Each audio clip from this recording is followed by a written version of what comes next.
The Honourable Jeremy Buckingham. Madam Chair, I rise in reply on this committee report as Chair of Portfolio Committee Number 1 and thank all members for their contributions to the debate on report number 66, Impact of the Regulatory Framework for Cannabis in New South Wales. And it feels like many moons ago that I was in Lismore with the Honourable Cameron Murphy sharing some brownies and discussing, I can't remember what we were discussing, but there was a lot of discussion. The brownies, wading through crops, knee-deep in cannabis up there. It was absolutely magnificent. I want to start by thanking Stephen, my committee colleagues, the Deputy Chair, the Honourable Robert Borzak, the members, the Honourable Stephen Lawrence, Cameron Murphy, Honourable Dr Sarah Kane, the Honourable Natasha McLaren-Jones, the Honourable Jackie Munro, as well as participating member the Honourable Kate Fairman and the Honourable John Ruddick for their dedication and collaborative spirit through this inquiry. I also thank the committee secretariat and team for their outstanding support and brilliant report. This was truly a cross-party effort and I'm proud of the principled, evidence-based approach we took. The inquiry was the most comprehensive parliamentary investigation into cannabis laws our state has ever taken. I think any state has ever undertaken. We received 360 submissions and held 5 public hearings, including one in regional New South Wales, Gunilla Bar on the North Coast, and even conducted a site visit to a medicinal cannabis production facility, Simra Life Sciences, and a shout out to Joel Hardy and the fantastic team there are growing the best sun-grown, soil-grown medicinal cannabis in Australia. We heard from scores of witnesses, doctors, lawyers, health experts, police, academics, patients and people with lived experience. The evidence was overwhelming. Our current laws on cannabis are outdated, unjust and causing more harm than they prevent. We saw the reality laid bare. Criminalisation has failed. It has not reduced cannabis use or kept us safer, especially our children, but instead has clogged our courts and criminalised thousands of otherwise law-abiding citizens. Each year in New South Wales, tens of thousands of people are still caught up in the criminal justice system over minor drug possession. In 2022 alone, about 12,000 people were proceeded against for cannabis possession. 12,000. The vast majority of these were for small personal use quantities, and the burden of enforcement has fallen disproportionately on young people and Aboriginal communities.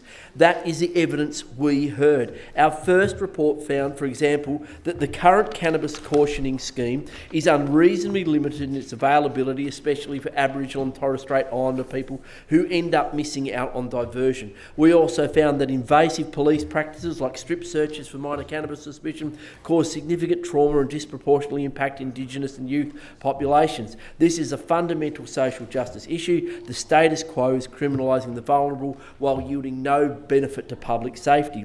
Our committee's task was to examine the impact of the current regulatory framework, its social and economic cost, its effects on the health and justice system, and to explore alternative models. In October 2024, we tabled Report 65, our first report, which made 12 evidence-based findings and 2 recommendations. In that interim report, we laid out a roadmap for immediate reform. We called on the government, as part of its 2024 drug scheme, to consider a suite of depenalisation measures, reducing penalties for possession, raising the threshold for what counts as a small quantity, removing absurd provisions like deemed supply for someone with a bit over the limit, limiting police search powers for minor drug suspicions, expanding diversion programs and the cannabis cautioning scheme, even trialling the non-enforcement of possession laws in some areas, re Nimbin. Crucially, we recommended introducing an affirmative defence for the medicinal cannabis patients who drive, as exists in Tasmania, and again call on the government to act on that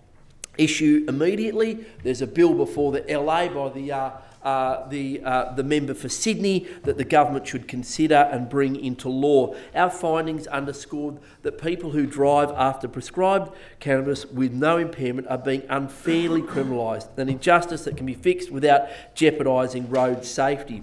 We also highlighted the arbitrary 2-tiered justice system emerging in New South Wales. Those with the means to get a prescription can use cannabis, even recreationally, with little fear, while those who cannot afford to access the medical route are punished under law. This inequality offends basic principles of fairness and human rights. As one legal expert told us, there is zero evidence that criminalisation deters use. Instead, it simply ruins lives. Indeed, even the United Nations agency are now urging a health and human rights-based approach to drug policy. And since we had our inquiry, we've seen the President of the United States down-schedule cannabis from Schedule 1 to Schedule 3. It's now scheduled in the United States equivalent to the equivalent level of Tylenol or Panadol. Our committee, and the world is moving. Our committee heard from former New South Wales DPP Nicholas Cowdery, AOKC, explained that an adult's personal choice to use cannabis can be seen as an aspect to their right to privacy. This is fundamentally a human rights issue. Punishing people for what they put in their own body when no one else is harmed violates their personal liberty and autonomy. Building on that first phase, the committee went on to gather further evidence and deliver this final report in June 2025. This landmark report contains 7 recommendations and 8 findings, a comprehensive staged plan for sensible evidence-based cannabis law reform in New South Wales. And again, I'd like to thank the Honourable Stephen Lawrence for his assistance and guidance in this area, and allow me to summarise the core recommendations of the final report, which enjoyed support from 6 of the 7 committee members, including Labor, Liberal and crossbench colleagues. Support the medicinal cannabis industry. We urge the government to advocate to the Commonwealth to prioritise Australian-grown medicinal cannabis over imports and to incentivise domestic cultivation and manufacturing so that Australian patients have access to high-quality, locally produced medicines. The committee heard that in 2023, Australia imported 42 tonnes of medicinal cannabis, while local producers faced onerous barriers.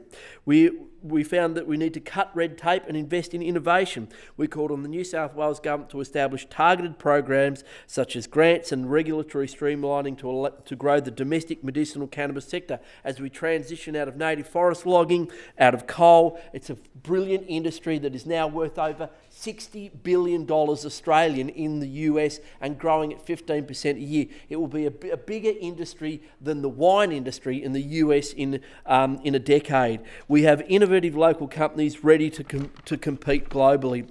We called for the decriminalise the personal use and possession. The committee recommended that the government decriminalise the personal use and possession of cannabis, full stop. It is time to stop treating tens of thousands of ordinary citizens as criminals for using a substance that 1 in 3 Australians will use in their lifetime.